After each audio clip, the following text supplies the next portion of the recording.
4च्या दरम्यान जे आहे ते मी ऋतूसाठी ब्रोकोली बॉईल केलेली होती, ती त्याला दिली. अगदी थोडंसं शिजल्यानंतर मीठ टाकलं चवीसाठी आणि ते त्याला दिलं. त्याच्यानंतर मी पण माझं डेटॉक्स वॉटर घेतलं आणि बेडशीट वगैरे काल धुतले होते ते आज वाळले, त्याच्यामुळे जागेवर ठेवून दिले. तोपर्यंत तुझ्या पप्पाचे कपडे पण इस्त्रीहून आले होते आणि माझं सगळ्यात आवडीचं काम, मला कपडे वगैरे असे ठेवायला प्रचंड आवडतात. पण त्यांचे कपडे जे आहेत ते त्यांच्या त्यांच्या कपाटामध्ये हँगरला अडकून वगैरे ठेवले. आता तो बाहेर गेलेला होता, पप्पांसोबत क्लिनिकला गेला होता, त्यामुळे माझे कामं जे आहेत ते पटपट आवरली. त्यानंतर मी माझं पण आवरून घेतलं, फेस वॉश वगैरे केला, केसाची पोनी बांधली. आता हेअरकट केल्यापासून ना मी थोडेसे केस असं पोनी बांधूनच ठेवते, नाहीतर वरतीच मी क्लचर लावायचे. त्याच्यानंतर दिवा लागायची वेळ पण झाली होती. पहिले तर देवाला दिवा वगैरे लावून घेतला आणि दिवा लावताना मला ना ऋतूची खूप आठवण आली, कारण तो शुभम करोती माझं इकडं पूजा करायला चालू असतं, त्याचं म्हणायला चालू असतं. त्याच्यानंतर पूजा वगैरे करून घेतली आणि देवासमोर पण धूप लावते. आणि बाहेर जी माझी धूपदाणी आहे ना, ही जी मी मिशोवरून घेतली होती, खरंच खूप छान आहे.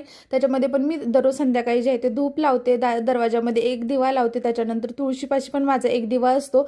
त्याच्या सगळे दिवे वगैरे मी लावून घेतले. टीव्हीवरती छान असे संध्याकाळचे श्लोक चालू होते आणि संध्याकाळचं वातावरण खूप छान तयार झालेलं असतं. आणि मी माझ्यासाठी ना आजकाल थोडंसं संध्याकाळचं जेवण अवॉइड करते आणि माझ्यासाठी मी ब्रोकलीचं सूप बनवायला घेतलं. त्यामध्ये मी थोडासा कांदा आणि ब्रोकली 2 शिट्ट्या करून घेतल्या कुकरच्या. थोडंसं तूप घेतलं, तुपामध्ये जिरे मोहरीची फोडणी टाकली, थोडासा लसूण टाकला आणि ब्रोकली शिजल्यानंतर मी मिक्सरला फिरवून एकदा घेतली. त्याच्यामध्ये थोडंसं मीठ आणि हळद टाकून छान खूपच टेस्टी आणि यम्मी असं सूप तयार